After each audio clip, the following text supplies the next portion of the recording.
കത്തുകയാണ്, Beirut പുകയുകയാണ്. ഒരു വശത്ത് Israel വ്യോമസേന, മറുവശത്ത് ഇറാനിന്റെയും ഹിസ്ബുള്ളയുടെയും ചാവേർ ആക്രമണങ്ങൾ. ഇതിനിടയിലേക്ക് ലോകശക്തിയായ അമേരിക്ക നേരിട്ട യുദ്ധക്കളത്തിലേക്ക് ഇറങ്ങിക്കഴിഞ്ഞു. നമ്മളിന്ന് കാണുന്നത് വെറും രണ്ട് രാജ്യങ്ങൾ തമ്മിലുള്ള ഒരു സംഘർഷമല്ല, ലോകം കണ്ട ഏറ്റവും വലിയ ഗ്ലോബൽ ക്രൈസിസ് ആണ്. ലോകത്തെ മൊത്തം പിടിച്ചുലയ്ക്കുന്ന എണ്ണ പ്രതിസന്ധി വരാൻ പോവുകയാണോ? ഇന്ത്യയെ ഇത് എങ്ങനെ ബാധിക്കും? ഇസ്രായേലും ഇറാനും തമ്മിൽ ഒരു ഫുൾ സ്കെയിൽ വാർ തുടങ്ങിക്കഴിഞ്ഞു. അതിലേറെ ഞെട്ടിക്കുന്നത് അമേരിക്ക ഈ പോരാട്ടത്തിൽ ഇസ്രായേലിനൊപ്പം ചേർന്ന് നേരിട്ട് ഇറാനെ അറ്റാക്ക് ചെയ്തു എന്നതാണ്. ഇതിന്റെ പ്രത്യാഘാതം നമ്മുടെ കേരളത്തിൽ പോലും എത്തും. പെട്രോൾ വില മുതൽ ഷെയർ മാർക്കറ്റ് വരെ തകർന്നടിയാൻ സാധ്യതയുണ്ട്. എന്താണ് ശരിക്കും അവിടെ നടക്കുന്നത്? ഹിസ്ബുള്ള ഇതിൽ എങ്ങനെയാണ് ഇടപെടുന്നത്? നമുക്ക് വിശദമായി പരിശോധിക്കാം. ഫെബ്രുവരി 28 മുതൽ അതിശക്തമായ മിസൈൽ ആക്രമണങ്ങളാണ് ഇറാനിൽ നടക്കുന്നത്. ഓപ്പറേഷൻ റോറിംഗ് ലയൺ എന്ന പേരിലാണ് ഇസ്രായേലും അമേരിക്കയും ഇറാനെ ലക്ഷ്യം വെക്കുന്നത്. ഇതുവരെയുള്ള റിപ്പോർട്ടുകൾ അനുസരിച്ച് ഇറാനിന്റെ പരമോന്നത നേതാവ് ആയത്തുള്ള അലി ഖമീനി കൊല്ലപ്പെട്ടു എന്നാണ് വിശ്വസിക്കപ്പെടുന്നത്. ഇറാനിന്റെ പരമോന്നത നേതാവ് ആയത്തുള്ള അലി ഖമീനി കൊല്ലപ്പെട്ടത് ഇറാനിനെ സംബന്ധിച്ചിടത്തോളം ചിന്തിക്കാൻ പോലും കഴിയാത്തൊരു വലിയ ആഘാതമാണ്. ഖമേനി മാത്രമല്ല, ഖമേനിയുടെ കുടുംബാംഗങ്ങളും ഇറാനിന്റെ ഡിഫൻസ് മിനിസ്റ്റർ, ആർമി ചീഫ് എന്നിവരും കൊല്ലപ്പെട്ടതായിട്ടാണ് വിവരം. ടെഹ്റാനിലെയും ഇസ്ഫഹാനിലെയും ന്യൂക്ലിയർ സൈറ്റുകൾ ലക്ഷ്യം വെച്ച് തന്നെയാണ് അമേരിക്കൻ യുദ്ധവിമാനങ്ങൾ ബോംബിട്ടത്. ഒരു ജനാധിപത്യ രാജ്യത്തെ സംബന്ധിച്ചിടത്തോളം ഇതൊരു ഡിക്ലയർഡ് വാർ തന്നെയാണ്. ഇനി മറ്റൊരു പ്രധാന ട്വിസ്റ്റ്, ഇറാനെ സഹായിക്കാൻ വേണ്ടി ലെബനിലെ ഹിസ്ബുള്ള ഈ യുദ്ധത്തിലേക്ക് നേരിട്ട് ചാടിയിരിക്കുകയാണ്. ഖമേനിയുടെ മരണത്തിന് പ്രതികാരം ചെയ്യുമെന്ന് ഹിസ്ബുള്ള തലവൻ നയീം ഖാസിം പ്രഖ്യാപിച്ചിരിക്കുകയാണ്. ഇന്ന് പുലർച്ചെ ഇസ്രായേലിലെ ഹൈഫ ലക്ഷ്യം വെച്ച് ഹിസ്ബുള്ള 100 കണക്കിന് മിസൈലുകൾ തൊടുത്തിരുന്നു. ഇതിന് മറുപടിയായി ഇസ്രായേൽ ലെബനന്റെ തലസ്ഥാനമായ ബെയ്റൂട്ടിൽ വൻ ബോംബാക്രമണം നടത്തി. ലെബനൻ ജനത ഇന്ന് ഭീതിയുടെ നിഴലിലാണ്.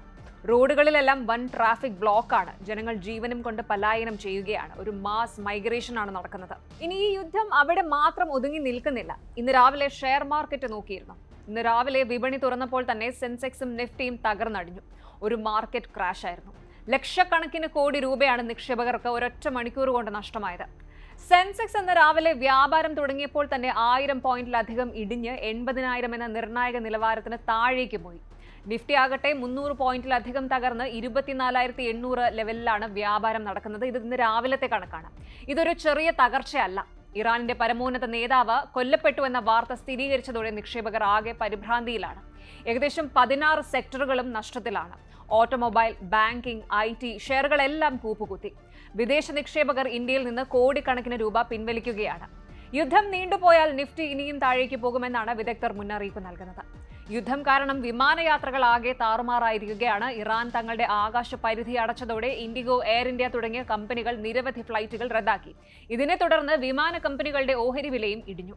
എണ്ണവിലയുടെ കാര്യം പറയുകയാണെങ്കിൽ ബ്രെന്റ് ക്രൂഡ് വില ഇന്ന് രാവിലെ 12% വരെ ഉയർന്നു. ഇറാൻ ഇപ്പോൾ ഹോർമസ് കടലിടുക്ക് അടച്ചിരിക്കുകയാണ്. ലോകത്തിലെ 20% ഓയിൽ സപ്ലൈ നടക്കുന്നത് ഈ വഴിയിലൂടെയാണ്. ഇത് നീണ്ടുപോയാൽ ഇന്ത്യയിൽ പെട്രോൾ, ഡീസൽ വില കുതിച്ചുയരും. നമ്മുടെ നിത്യോപയോഗ സാധനങ്ങളുടെ വിലയും കൂടും. ഇതൊരു ഇക്കണോമിക് ഡിസാസ്റ്റർ കൂടിയാണ്. ഇനി നമ്മുടെ രൂപയുടെ കാര്യം നോക്കാം. ഇന്ന് ഇന്ത്യൻ രൂപയുടെ മൂല്യം റെക്കോർഡ് താഴ്ചയിലേക്ക് പോയിരിക്കുകയാണ്. ഡോളറിനെതിരെ 91.29 എന്ന നിലയിലാണ് രൂപ ഇപ്പോൾ. ഇതെല്ലാം സൂചിപ്പിക്കുന്നത് വരും ദിവസങ്ങളിൽ ഇന്ത്യയിൽ പണപ്പെരുപ്പം, ഇൻഫ്ലേഷൻ കൂടുമെന്നാണ്. ഇതിനെല്ലാം പ്രധാന കാരണം ക്രൂഡ് ഓയിൽ ആണെന്ന് പറഞ്ഞിരുന്നല്ലോ. ഈ ഒരു പ്രൈസാണ് ഇറാൻ ഹോർമസ് കടലിടുക്ക് അടച്ചു പൂട്ടിയതോടെ അന്താരാഷ്ട്ര വിപണിയിൽ എണ്ണവില 7% വർദ്ധിച്ചു. ബ്രെന്റ് ക്രൂഡ് ഓയിൽ വില ബാരലിന് $82 കടന്നു. ഇന്ത്യയുടെ 85% എണ്ണയും ഇറക്കുമതി ചെയ്യുന്നതാണ്. നമുക്കറിയാം, 2025 ജൂണിലും സമാനമായൊരു 12 ദിവസത്തെ യുദ്ധം ഇവർ തമ്മിൽ നടന്നിരുന്നു. അന്ന് കാര്യങ്ങൾ ഒരുവിധം അടങ്ങിയതാണ്. എന്നാൽ ഇത്തവണ ഡൊണാൾഡ് ട്രംപിന്റെ നേതൃത്വത്തിലുള്ള അമേരിക്കൻ ഗവൺമെന്റ് ഇറാനിലെ ഗവൺമെന്റിനെ അട്ടിമറിക്കാനാണ് ശ്രമിക്കുന്നത് എന്നാണ് വിശകലന വിദഗ്ധർ പറയുന്നത്. ഇറാന്റെ പ്രതിരോധ സംവിധാനങ്ങളെ തകർക്കുക എന്നതാണ് അമേരിക്കയുടെയും ഇസ്രായേലിന്റെയും പ്രധാന ലക്ഷ്യം.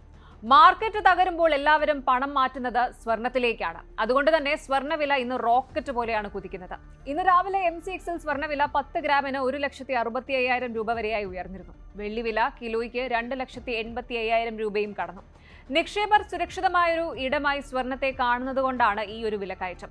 യുദ്ധം കഠിനമായാൽ സ്വർണ്ണവില 10 ഗ്രാമിന് 2 ലക്ഷം രൂപ വരെ എത്താൻ സാധ്യതയുണ്ട് എന്നാണ് അനലിസ്റ്റുകൾ പറയുന്നത്.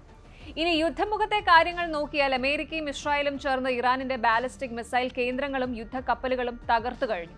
ഇറാന്റെ ഭരണകൂടത്തെ തന്നെ മാറ്റാനാണ് അമേരിക്കൻ ലക്ഷ്യം. ഇതിനൊക്കെയുള്ള പ്രതികാരമായിട്ട് ഹിസ്ബുള്ള ഇസ്രായേലിലേക്ക് മിസൈലുകൾ അയക്കുകയാണ്.